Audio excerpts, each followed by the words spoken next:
Le cadre d'action des professionnels des médias, Cap Média, a animé ce mardi un point de presse à Niamey dans le locaux de Savoir FM. Objectif, analyser la situation actuelle des journalistes depuis les événements du 26 juillet 2023 et interpeller sur l'état de la liberté de la presse au Niger.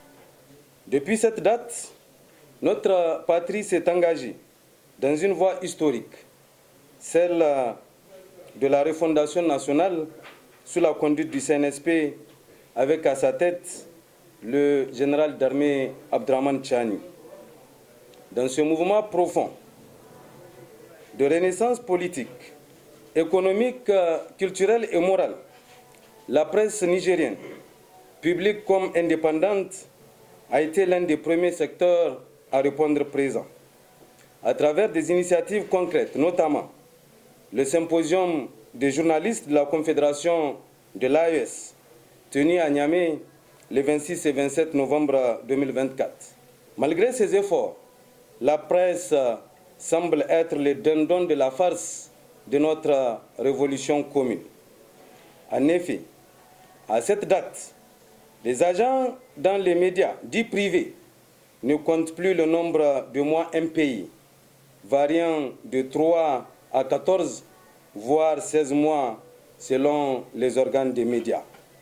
Un sort auquel n'échappe pas non plus le secteur public où le spectre de retard dans le paiement du salaire et la vétusté de certaines installations et matériels non remplacés depuis plusieurs années sont de plus en plus décriés par des employés du domaine. Face aux médias, les responsables de Cap Média ont exprimé leur inquiétude quant au climat dans lequel exercent aujourd'hui les professionnels de la communication. Ils ont notamment dénoncé les cas d'arrestation de 3 journalistes actuellement placés sous mandat de dépôt à Kolo. À ce jour, au moins 8 hommes de médias continuent à être privés de leur liberté dans divers geôles depuis plusieurs mois, dont certains n'ont jamais été présentés devant un juge pour être fixés sur leur sort. Nos pensées vont en particulier à Serge Mathurin de la radio-télévision Canal 3 Niger, Ali Soumana, directeur de publication du journal Le Courrier, Hamid Mahmoud et Maman Bachir de la radio Sahara FM à Agadez, et tout récemment encore Ibro Cheibou du groupe de presse Saraounia, Seriba Youssouf du journal Écho du Niger et Oumar Oukani du journal satirique Le Hérisson.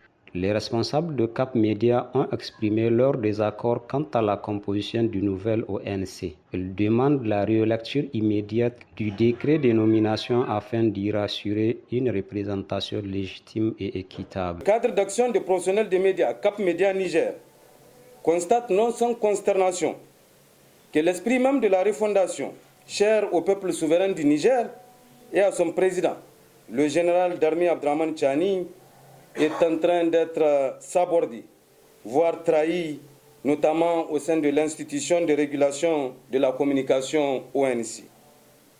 Les récentes nominations à la tête de l'Observatoire national de la communication soulèvent une indignation profonde dans le milieu professionnel. Sinon, comment comprendre qu'une institution censée incarner le changement et promouvoir un journalisme éthique et refondateur soit confiée à des acteurs dont certains ont publiquement dénigré le Niger, ont appelé à des sanctions et à des agressions extérieures contre leur propre pays. Confier la régulation de la communication nationale à des apatrides médiatiques revient à remettre la clé de notre souveraineté informationnelle à ceux-là même qui ont combattu la refondation du Niger.